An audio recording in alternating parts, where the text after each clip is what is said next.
If you're rolling your eyeballs around in your head right now, I get it. Because when you're in it, you are in it.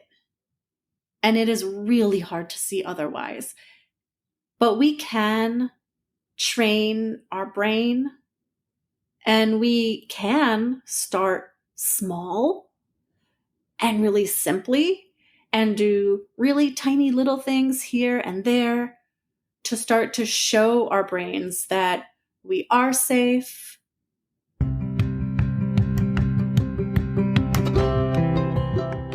Hey friends, you're listening to Mindfulness for PMDD with Diane. I'm Diane, and I'm a registered dietitian and lactation consultant. I'm also a mom, a PMDD warrior, and a trauma-informed mindfulness teacher. And this is where I discuss topics related to PMDD through the lens of mindfulness and meditation, and where I share all about how mindfulness has gotten me to a place of greater peace and acceptance with my PMDD. I also chat with people who have helped and inspired me along the way so they can share their wisdom with you too. So if you want to learn how to live better with PMDD, this podcast was created for you. So let's get into it.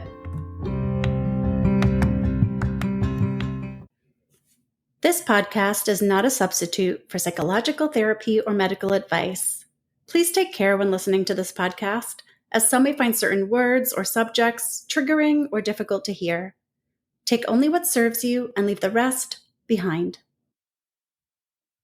Hey friends, today I'm day 19 and I'm like 7 days out from getting my period, and I am feeling surprisingly really good. And I actually felt pretty good like the last couple days as well. Just, less symptomatic these last few days than I would have expected. And I've been reflecting on why I think that is. And I want to share with you what I've been thinking about that. Because ultimately, what I've been reflecting on is this idea that sometimes mindfulness can look or, ultimately manifest itself in these really like practical ways that you might not think of as mindfulness or might not realize could be seen as mindfulness, which, that whole idea is really kind of the inspiration for me of this podcast. But to be more specific, I basically recently have been leaning into this idea of not expecting myself to be able to do all the things all the time, and certainly not all the things at the same time. And also leaning into this idea of like, if there's help accessible to me, available to me, can I let myself take that on and bring that help into my life? And so basically, recently, as the school year came back around,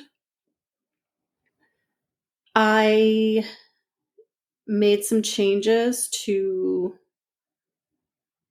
how the housework is going to get done and what my son's going to do after school, right? So these sound like really practical changes and practical decisions. But what I've been thinking about the last few days is that actually, in a way, these decisions, these changes are an extension of my mindfulness practice, because I, at some point, found myself acknowledging and identifying that, I was feeling like these feelings of struggling or feeling like I was having a challenge. And allowing myself to just kind of accept that feeling for what it was, identify that it was coming from a place of feeling like my capacity and kind of like the things on my plate, there was a mismatch. But then I was able to come at these thoughts and feelings with kindness and non-judgment by saying to myself, okay, well, I don't have to give myself a hard time about this. I don't have to feel guilty about this. I don't have to feel shame about this. I don't have to feel resentful to my PMDD about this. I don't need to give myself a hard time about this in any way. But what can I do? Can I get super honest with myself about, one, my capacity, and two, my priorities? Identify what those are, let them be what they are, and then show myself kindness and non-judgment by saying to myself, okay, well, how can I work with this and make this easier on myself? What do I have available to me that I can use to just kind of lean in to the level of capacity that I do have and the priorities that I've chosen for my life at this season in my life, and make changes from there. And so not everyone can necessarily make, the same changes that I've made. And that's why I'm not trying to not be too specific. But, my point is that we can use mindfulness and apply mindfulness in so many different areas of our lives to help us manage better and just live a better life with PMDD, a life that feels better, that feels more aligned with our true needs and desires, and just where we are at this season of life in terms of our capacity and our own need for taking care of ourselves. So, I don't even know if that made any sense to you. I hope you're still here with me. But that's something I've been reflecting on based on how I'm feeling lately, days 17, 18, day 19 today. Okay, so moving on, because I want to talk about this idea of you are not your symptoms or your thoughts or your feelings. So, does this sound familiar to you? I'm depressed. I'm so anxious. I can't do this. I can't live like this anymore. I have no energy. I hate this. I hate myself. I'm a terrible parent. I'm a terrible partner. I'm incompetent. I have PMDD. Does that sound familiar? Because these are all things I've said to myself at one point or another in my time with PMDD. I've experienced pretty much every PMDD symptom there is. And for a long time, I was so enmeshed in my PMDD that it was my whole identity. And it makes sense. Because for a long time, I was fully in survival mode. Saving myself from drowning was my full-time job. And my life looked so different from my expectations as a direct result of PMDD that PMDD was all I could think of. And it felt like I was PMDD and PMDD was my life now. So I get how that feels. But I also want to put this idea out there for you to perhaps ponder whenever you're ready for it.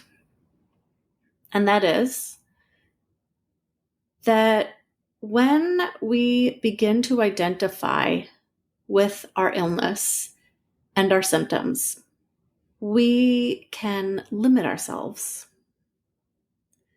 and limit the possibilities we're able to see in ourselves and in our lives.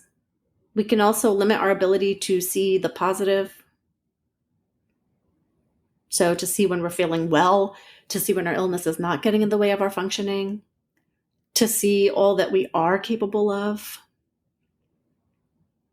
And instead, our brain looks for confirmation of the negative thoughts and feelings we're having. And then that's all we see. And it's a vicious cycle, right? But no matter how poorly you are feeling and how much your debilitating symptoms are interfering with your life and your functioning, I want you to know that you are so much bigger than your symptoms. You are so much more than your symptoms. You are not your symptoms. You are not your thoughts. You are not your feelings. Thoughts and feelings come and go as our brains try to protect us. Our brains flag our symptoms as a threat. We respond to this sense of danger with negative thoughts and feelings. Our body doesn't necessarily want us to lean into PMDD. But finding a way to accept our symptoms, thoughts, and feelings with kindness and without judgment, and then allowing them to be and to pass, opens up the potential for connecting with our true selves again and loving and accepting ourselves again. Now, I know how this sounds or may sound for some of you. Don't get me wrong. If you're rolling your eyeballs around in your head right now, I get it. Okay? Because when you're in it, you are in it. And it is really hard to see otherwise. And even if you're feeling me and you're right there with me, you might be thinking, okay, but how the heck can I get there? Because when I'm experiencing symptoms or negative thoughts and feelings, that can feel really out of control. It can feel like spiraling. It can feel like ruminating. And that can be a very hard thing to get out of, right? In order to do the mindfulness thing of accepting what we find with kindness and non-judgment. And you're right. Finding acceptance and kindness and non-judgment doesn't just come overnight, in an instant, one and done. It is a practice. It is something we work on. But we can train our brain the same way that we train our bodies. And we can start small and really simply and do really tiny little things here and there to start to show our brains that we are safe, that there is another way to look at things. And that's why in this podcast and in the program I'm planning, I offer really accessible, bite-sized bits of mindfulness with the aim of helping you to develop a practice that works for you and your PMDD. Because I know that this idea of mindfulness can feel really hard to reach when we are just stuck in it. So one thing I do in my own experience with PMDD and my own practice is if I hear myself saying one of those nasty things to myself, for example, I will see if I can turn that message around so that I am accepting and acknowledging that thought or feeling, but in a kinder, less judgmental way. Even if it's way later on that I'm having this acknowledgement and this realization of something I experienced earlier, I'll see if I can take a moment to stop, acknowledge that feeling, and turn that thought around and literally say to myself something like, I am experiencing feelings of depression. I am having the thought that I'm feeling anxious. I will get through this. This will pass. I work within my capacity. I give my body what it needs. This is hard and it's okay. It's real to feel. I love myself. I am still me. I have value. I live with PMDD. This is what I say to myself now when the luteal phase comes around and my PMDD symptoms flare and I start to notice negative thoughts and feelings coming around for a visit. So maybe see if you can try this. You don't have to dive right in and try this during the worst time in your hell week. In fact, that's probably not even a good idea. You can try it when you're feeling a bit better, maybe in your follicular phase, and you notice a negative thought or feeling pass through, but maybe something that's not so super heavy. If you find it hard to remember that you want to try this, when you're caught up in the moment of a negative thought, because that is something that would often happen to me. Another thing you can do is you can make it an exercise, and when you have a moment and you want to try this, you can sit down or maybe take a walk, and you can try to think of some of the more common negative thoughts or feelings that you tend to have. Perhaps if you have some, negative thoughts and feelings that are pretty regular visitors for you, and see if you can look at that thought from a kinder, gentler, less judgmental perspective.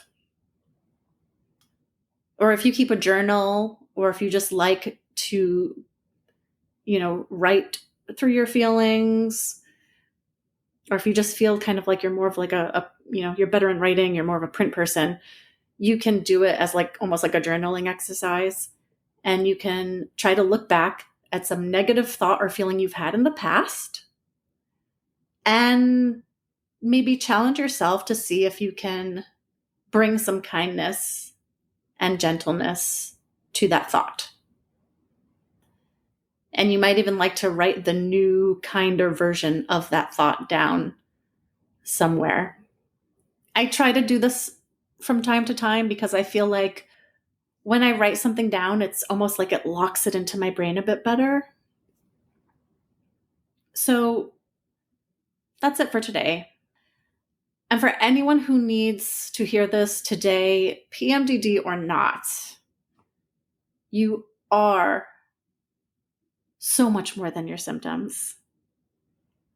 You are bigger than your thoughts, and you're bigger than your feelings. These things do not define you. I appreciate you. Thank you so much for sharing this space with me today. And I will catch you in the next one.